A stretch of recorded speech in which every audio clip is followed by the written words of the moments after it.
Benjamin Fulford, 13 mars 2017. Les francs-maçons du monde se réunissent à Tokyo pour sélectionner un nouveau chef et célébrer l'aurore d'un âge d'or. Les francs-maçons du monde se rassemblent à Tokyo cette semaine et la prochaine, afin de choisir un nouveau grand maître mondial, selon l'intelligence militaire japonaise.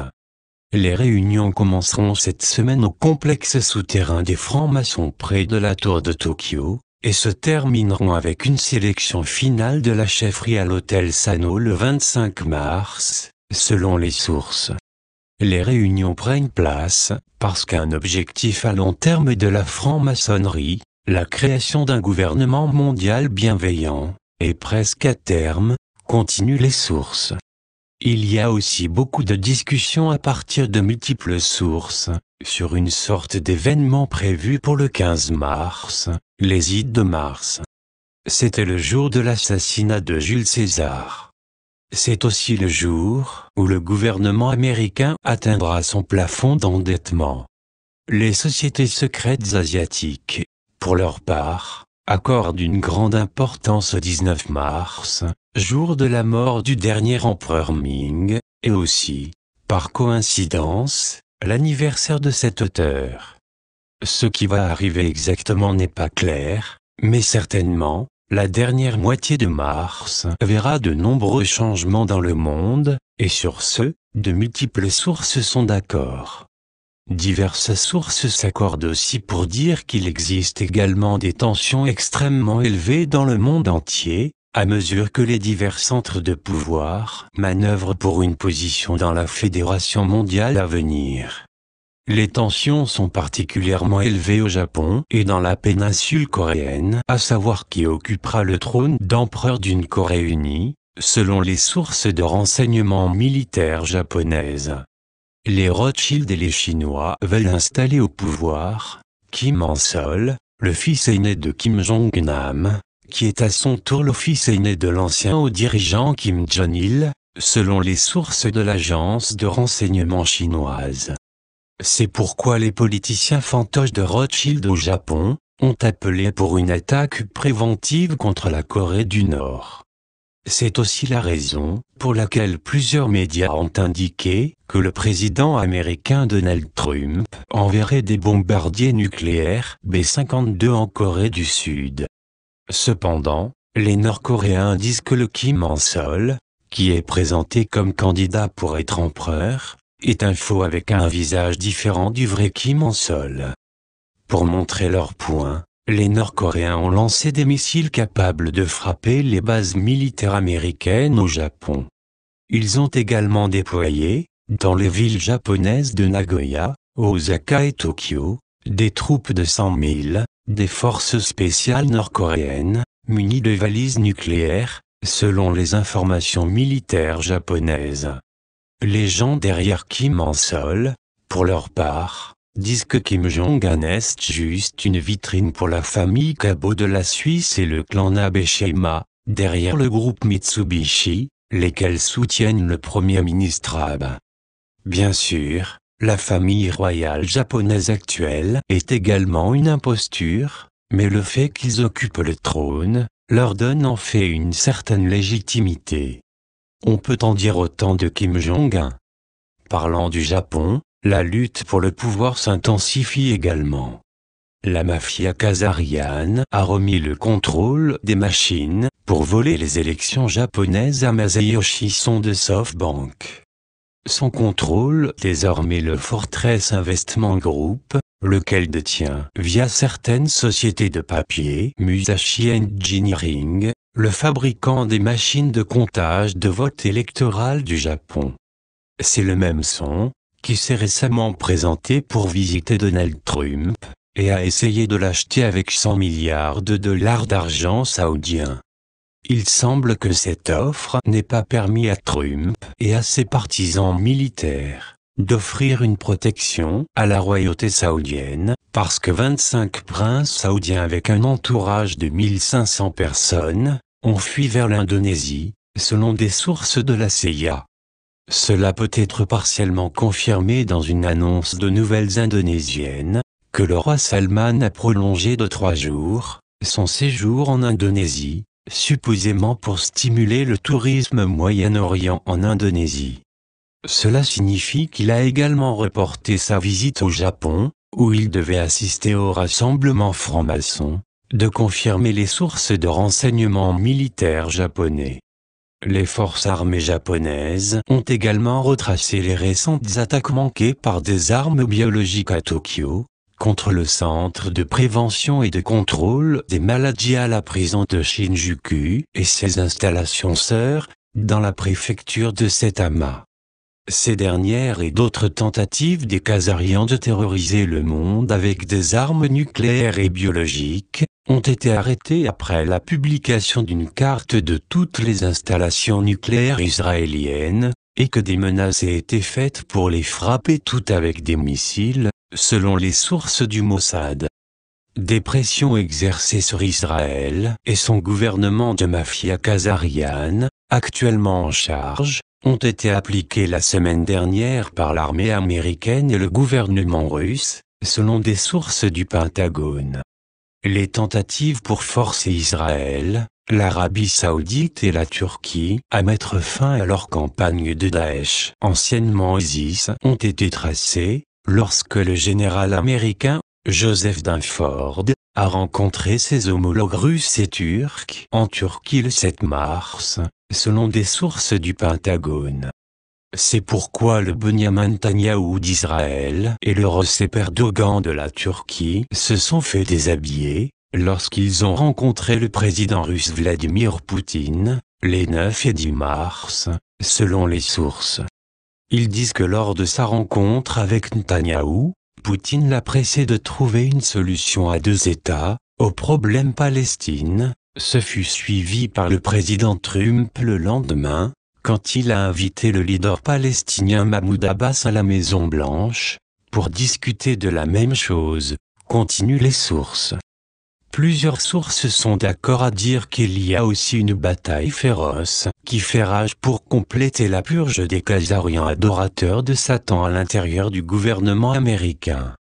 Cela est visible dans les nouvelles, avec la purge du département d'État américain par Rex Tillerson, et le licenciement de 46 procureurs par Jeff Sessions, notent les sources. Cependant, la bataille menée par le directeur de la CIA, Mike Pompeo, pour purger la CIA des factions de Wall Street, de Bush, de l'Arabie Saoudite et d'Israël, rencontre une forte résistance, selon des sources du Pentagone. C'est la raison pour laquelle l'armée américaine a relâché les informations du fait que la CIA espionne illégalement le peuple américain. La CIA pourrait être poursuivie comme un ennemi du peuple, avec ses outils illégaux de piratage, puisqu'elle n'a aucun mandat légal, et agit comme une organisation criminelle transnationale déloyale, ajoutent les sources du Pentagone.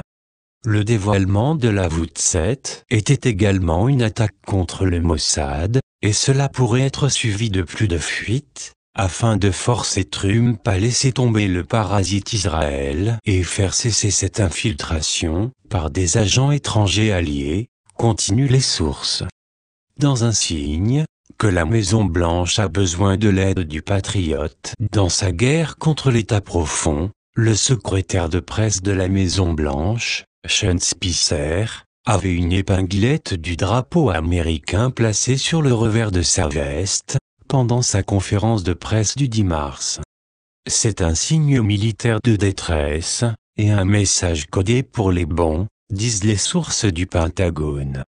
Les Russes se lancent aussi après la mafia khazariane en Europe de l'Est, avec des mesures visant à mettre fin à l'influence khazariane dans les pays baltes, l'ex-Yougoslavie et l'Ukraine, selon des sources russes du FSB.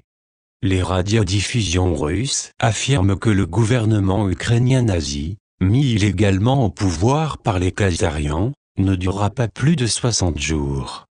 La situation en Europe occidentale continue également la trajectoire mathématiquement inévitable, vers l'effondrement de l'euro et la fin de la structure gouvernementale non démocratique qu'est l'UE.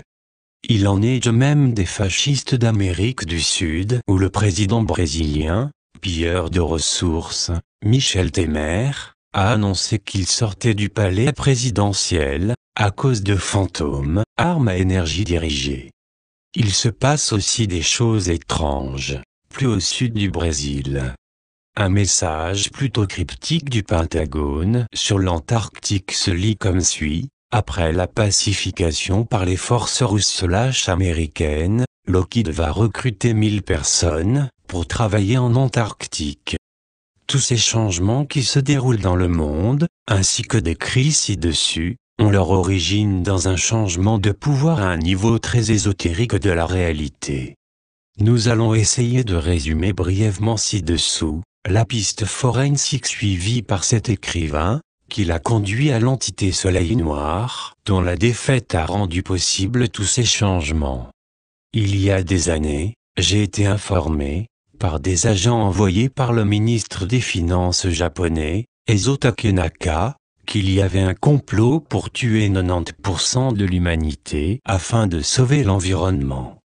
Les sociétés secrètes asiatiques avaient entendu la même chose, quand ils ont enregistré une réunion, au Bohemian Grove, des adorateurs de Molech, Baal, Seth, Satan. Asiatique que le problème en Occident s'est fortement concentré tout au sommet de la structure du pouvoir mondial, et que l'occidental moyen serait totalement consterné à l'idée de tuer 90% de l'humanité. Nous sommes arrivés à la conclusion que la solution au problème était de cibler le pic du sommet de la puissance occidentale. Cela a conduit les Osagami de la loge P de francs-maçons à venir me rendre visite à Tokyo et m'inviter à visiter la loge P2 en Italie. Là, j'ai été emmené par Vincenzo Mazzara, membre des Chevaliers Teutoniques, à une cathédrale de Milan, où il y avait une image en verre teintée de leur dieu, le Soleil Noir. Mazzara m'a dit que c'était un trou noir dans le centre de la galaxie, et cela leur a été communiqué via le spectre d'ondes gamma. Ce que j'ai rencontré à la cathédrale était un vide noir de ce qui ne peut être décrit que comme antivie, une entité qui se nourrit de la force de la vie. Apparemment depuis des milliers d'années, cette entité a donné énorme pouvoir et richesse à un petit nombre de gens, en échange de l'avoir nourri avec des sacrifices humains et ses sacrifices d'animaux. C'est ce que j'appelle l'adoration de Satan par la mafia khazariane. La vision de l'avenir, détenue par les membres du P2 comme Mazzara, était celle de guerre et destruction totale sur cette planète, quelque chose qu'ils pensaient être inévitable. Cependant, une entité de lumière de force incroyablement puissante, a affronté ce soleil noir et a menacé de supprimer l'univers entier, dans 0 et 1, ou noir et blanc, à moins qu'il ne recule. C'est parce que les forces des ténèbres devenaient si fortes qu'elles menaçaient toute la structure de l'univers. L'entité a reculé et a fui cet univers. Cela a été vu comme l'événement Spiral en Norvège.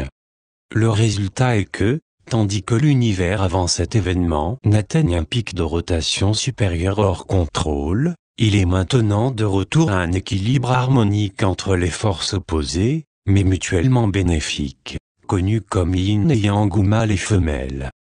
Pour cette raison l'entité connue sous le nom de Satan a cessé d'être un démon absolu détruisant la vie et s'est plutôt transformé en une déesse bienveillante, travaillant en harmonie avec l'aspect masculin de l'univers. Parce que cette entité a fui cet univers, les entités perverses qui travaillaient en dessous ne pouvaient plus résister aux forces de la lumière. Ils ont systématiquement été expurgés et bientôt les derniers seront éliminés. À ce stade, la quarantaine qui avait été placée sur cette planète sera levée et la vie terrestre sera libre de se développer dans l'univers, selon ses sources ésotériques. Puisque nous sommes sur le point d'expérimenter l'expansion exponentielle, il est très important que nous fixions les paramètres initiaux de départ, à un niveau le plus optimal possible. C'est pourquoi nous devons maintenant mettre en place une fédération mondiale transparente, démocratique et méritocratique, alliant les meilleures pratiques de toutes les cultures, pour présider à l'expansion humaine dans l'univers. Bien sûr, voir et croire, et, jusqu'à ce que nous voyions réellement et expérimentions ces changements personnellement, les gens doivent se concentrer sur l'amélioration de l'ici et maintenant de leur vie réelle. Espérons, et nous verrons pour le reste. Traduction STLP